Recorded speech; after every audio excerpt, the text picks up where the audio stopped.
Kekalahan timnas sepak bola Indonesia dalam beberapa pertandingan dianggap mengecewakan oleh rakyat Indonesia. Bola Indonesia kembali menjadi sorotan publik internasional. Pelanggaran keras.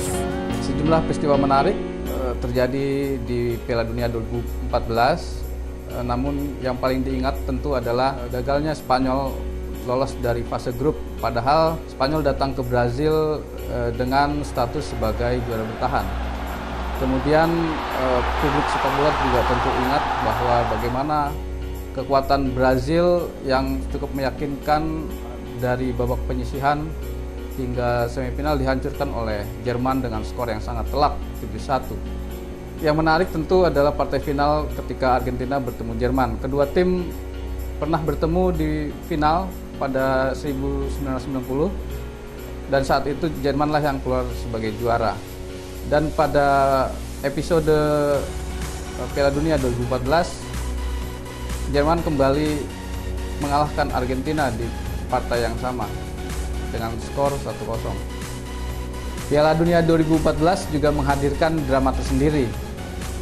Publik tentu ingat dengan insiden gigitan Luis Suarez terhadap bek Italia Giorgio Chiellini di babak terakhir penyisihan grup D.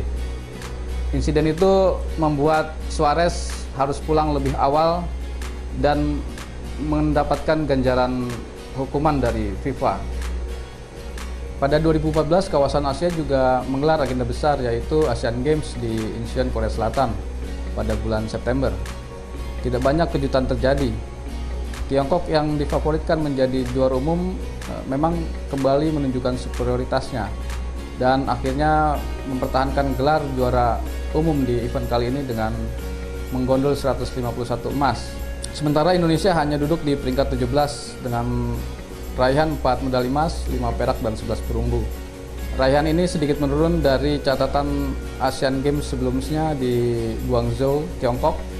Ketika itu Indonesia duduk di peringkat 15 dengan 4 medali emas, 9 perak dan 13 perunggu.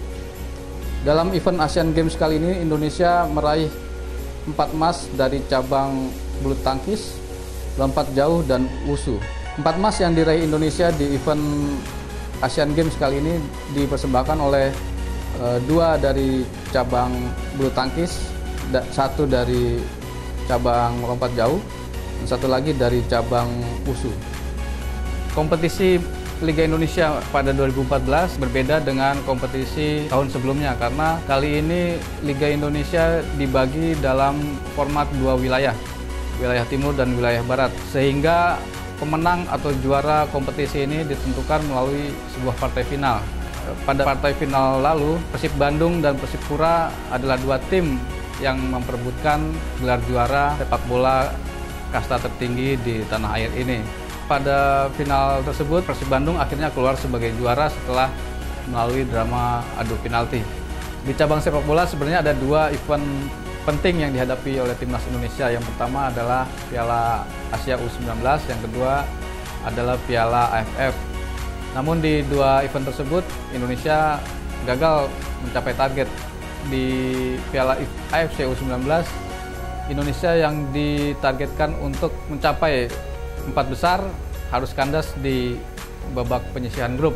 Begitu juga dengan yang dialami timnas senior di Piala AFF yang berlangsung di Vietnam. Timnas Indonesia gagal mencapai target sebagai juara karena tersingkir di babak penyisihan. Selain minimnya prestasi timnas Indonesia di kancah internasional, pada 2014 sepak bola tanah air juga diwarnai oleh insiden sepak bola gajah yang melibatkan tim divisi utama PSIS Semarang dan PSS Sleman. Dalam pertandingan kedua tim, 5 gol yang tercipta adalah hasil dari bunuh diri, sehingga PSSI sebagai otoritas tertinggi sepak bola di tanah air turun tangan untuk menginvestigasi kasus tersebut. PSSI sampai saat ini baru bisa menghukum aktor di lapangan yang terlibat dalam insiden sepak bola gajah tersebut. Namun sampai saat ini siapa aktor intelektual di belakang insiden tersebut belum bisa ditemukan oleh PSSI.